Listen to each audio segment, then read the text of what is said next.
ওম ভগবতে বাসুদেবায় নমঃ। সপ্তদশ অধ্যায় শ্রদ্ধাত্রয় বিভাগ যোগ।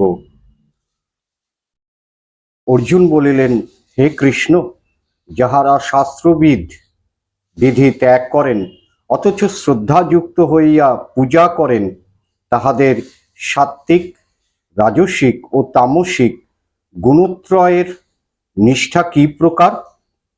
শ্রী ভগবান বললেন, দেহীদিগের স্বভাবজাত নিষ্ঠা তিন প্রকার, সাত্ত্বিক, রাজসিক ও তামসিক।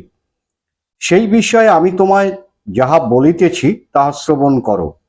সকল দেহীর শ্রদ্ধা তাহার অন্তঃকরণের তারতম্য অনুযায়ী হইয়া থাকে। অতএব যে ব্যক্তি বিশেষ শ্রদ্ধাবান তিনি সেইরূপই হইয়া থাকেন। সাত্ত্বিক প্রকৃতির লোকেরা দেব পূজা করেন, রাজসিক প্রকৃতির লোকেরা যক্ষরক্ষের পূজা করেন, আর তামসিক প্রকৃতির লোকেরা ভূত প্রেত সকলের পূজা করেন। যে সকল লোকে অশাস্ত্রীয় কঠোর তপস্যা করে, দম্ভ ও অহংকারের বলে কাম ও আসক্তি পরায়ণ হয় এবং বলশালী হইয়া শরীরের ভূতগুলিকে কষ্ট দেয় আর শরীরের মধ্যস্থ আমাকে কষ্ট দেয়, এই সব লোকেরা অসুরের ন্যায়, ইহা তুমি জানিও। সকলের আহারও তিন প্রকার হয়, আর যজ্ঞ, তপস্যা, দান তিন প্রকার হয়। তাহাদের প্রভেদগুলি একে একে তোমায় বলিতেছি, তাহা শোনো। যাহা আয়ু, উৎসাহ, বল ও স্বাস্থ্যের উন্নতি বিধান করে এবং আনন্দ ও সুখ বাড়ায়, সরস ও স্নিগ্ধ, যাহার ফল বহুকাল দেহে থাকে, যাহা আহারে আনন্দ দেয়, তাহা সাত্ত্বিক ব্যক্তির প্রিয়। অতি কটু, অতি অম্ল, অতি লবণ, অতি গরম, অতি ঝাল, অতি তীক্ষ্ণ, এই সকল খাদ্য রাজসিক ব্যক্তির প্রিয়। ইহা হইতে তাহারা দুঃখ, শোক ও ব্যাধিগ্রস্ত হয়।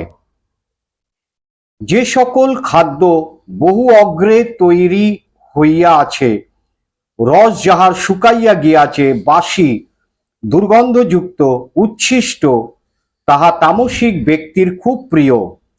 ফলের আশা পরিত্যাগ করিয়া এক মনে অবশ্য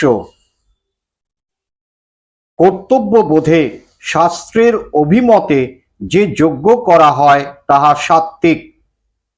কোনো ফল কামনা করিয়া নিজের মহত্ব দম্ভ প্রকাশ করিয়া যে যজ্ঞ করা হয় তাহা রাজসিক। শাস্ত্রবিধি না মানিয়া, অন্নদান না করিয়া, মন্ত্রপাঠ না করিয়া, যথাবিহিত দক্ষিণা না দিয়া, মনে শ্রদ্ধা না রাখিয়া যে যজ্ঞ করা হয় তাহা তামসিক।